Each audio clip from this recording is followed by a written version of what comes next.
Hello everyone, welcome back to Reggae Boyz Commentary. I'm Simon Preston and joined alongside a very, very special guest. You've seen him on Reggae Boyz Commentary before on a handful of occasions. It's Machel St. Hewitt from the Caribbean Cricket Podcast. Machel, how are you doing, brother? I'm doing good, Simon. Happy to be on. Good to link up, whilst you're here following the Reggae Warriors. I really, really appreciate it. Thank you. Firstly, I know a lot has happened in football since the last time we spoke. I just wanted to know your thoughts about the transition that we had. First it was Tappa, then Paul Hall, and now Heimir Halgrimsson. A lot of changes in a short space of time. It's been felt like sort of a whirlwind. Your thoughts and impressions from the Nations League to now of the national team. Where to start, Simon? Where to start? I think first things first. I'm happy with the appointment. Okay, and when I say I'm happy with the appointment, that doesn't mean Heimir was definitely my list of this is who we should go for. But I am hopeful that this now will signal, I'm going to call it a return to a level of professionalism and a level of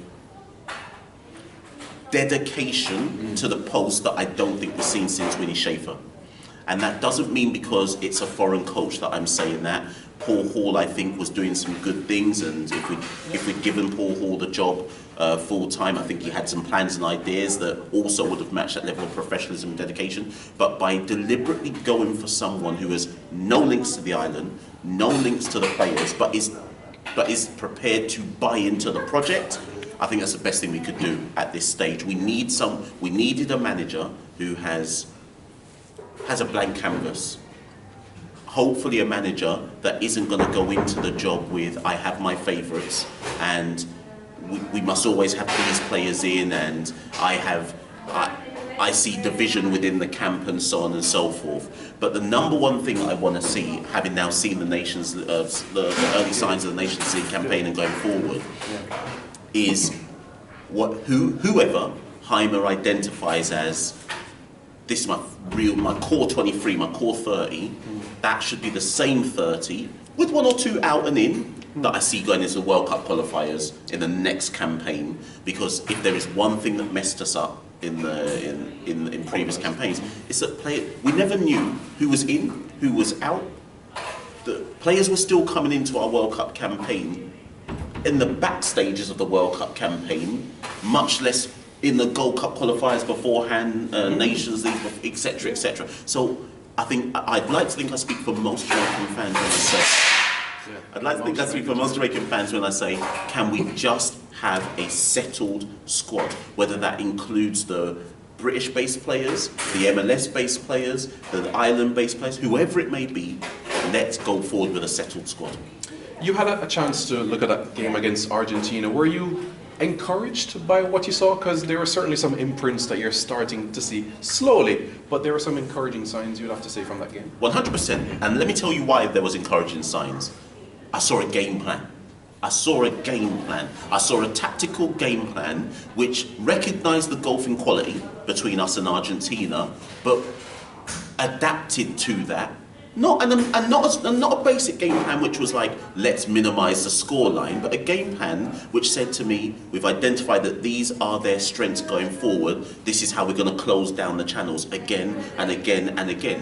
Why did we lose 3-0? Because ultimately their individual quality told out, but that's what happens in those type of matches. 9 times out of 10, where the gulf of quality is this big, individual quality tells. On that rare 1 time out of 10, you shut them out 0-0. Or you lose 1-0 or something like that. So I was encouraged by that performance to the point where I'm eager to see what happens in the next set of performances. Yeah. And we had a chance to see the likes of Leon Bailey, Mikel Antonio, Jamal Lowe play for the country as well. Premier League players that we thought might not be in the national colours again, but we have a glimpse for them, and something that we've discussed in the past as well. Are we going to go for the Gold Cup glory, or are we going to go for 2026? I've given my thoughts already and said that if we want to be taken seriously in the region, winning breeds that culture of confidence and reputation. So our best in our Gold Cup is second, so we have to go to the Gold Cup to stamp our authority and class in the region, in a sense. Yeah, I think you and I spoke off camera. I think Jamaica is now at a point in football within the CONCACAF region that we should be expected at the bare minimum to be in a semi-final of a Gold Cup, and even if we lose in that semi-final, it's got to be close. That's at the bare minimum. But we are now at a point where we should be considering ourselves up there with the Canadas, the Mexicos. We've almost been our worst enemies. We're the only reason why we're not completely up there. Right. But in terms of actual quality we've got available, we're up there with Canada, we're up there with Mexico, we're up there with the United States, throw in your Costa Rica, whoever else you want to throw in. So we should be going to the Gold Cup thinking we have a chance to win this just like everybody, just like the other top tier teams in the Gold Cup. Ideally though, what I'd love Heimir to do for the Gold Cup is that squad that he takes to the Gold Cup. I hope that he's sat down with some of the more crucial players, and by that I mean the top tier players, Right. and identified with them, this is the journey. So let's take someone like Machel Antonio.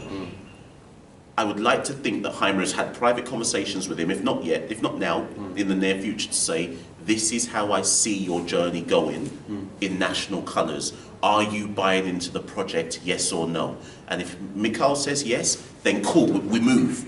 If Michel's saying, well, boy, kind of on the West Ham thing and Europa League, then say to Machel, you know what? Let's just not bother, because who I'm looking for, I need to take to my Gold Cup journey, I need to take to my World Cup qualifiers journey, Nations League, etc. Yeah, simply put, right there, if you're not going to be part of that journey, why not be here?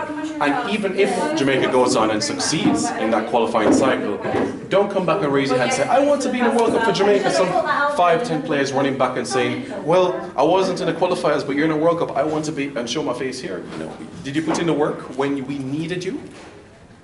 Yeah, I've got to agree. It messed us up in the last campaign. It messed anybody, wherever your sentiments lie in this whole conversation, letting players join late in the campaign didn't help us.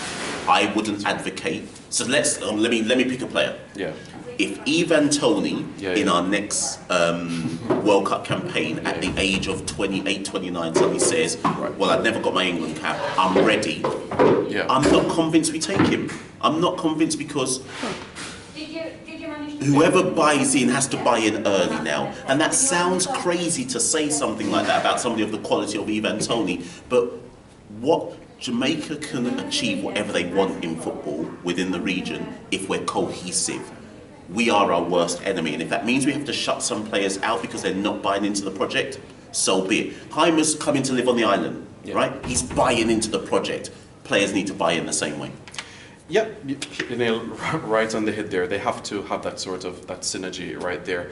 Up next, you know, the Reggae Boyz will take on Cameroon. Next year, we'll take on March. Just finally, to wrap this up a bit, Mash, you know, we've spoken about players in this country.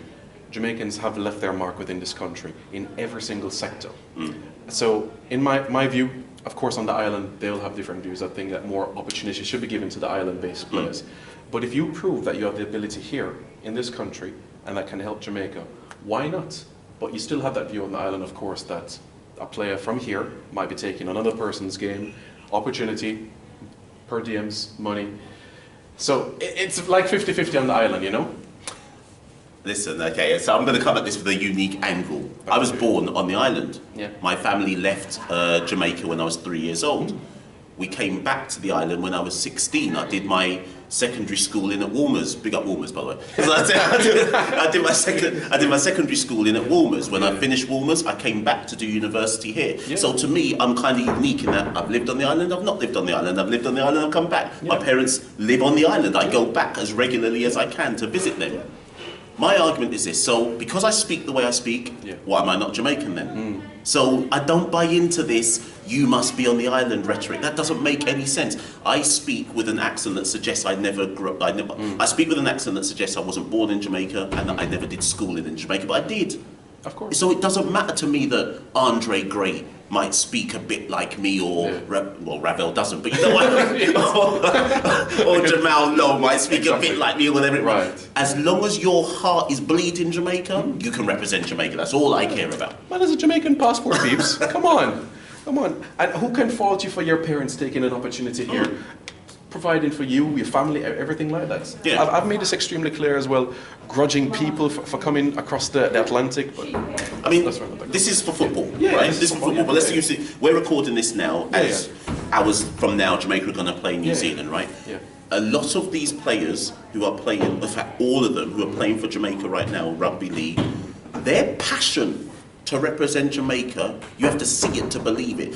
You can't tell them they're not Jamaican. No. As far as they're concerned, they're right now playing for all of Jamaica, and that's the same for the players. So I don't like getting into this conversation about who is or who isn't. From when you feel you've got heritage and that you're doing it for the country, listen, anybody can represent them, as far as I'm concerned. Well said, well said. There you go, guys. Thank you so much, Mash, for coming in. Really, really appreciate it. If you guys haven't already, do check out the Caribbean Cricket Podcast. Some brilliant content on some cricket. And also on Twitter as well, Caribbean Cricket Podcast. As from time to time, Mash will tweet about some Jamaican football and give his thoughts as well about Mr. Ricketts and Antonio and Leon Bailey and many, many others. Trust me, guys. So go and follow Caribbean Cricket Podcast on Twitter and, of course, subscribe to them on YouTube as well. So thanks so much for tuning in. And don't forget to subscribe to Reggae Boyz Commentary for more content. Take care.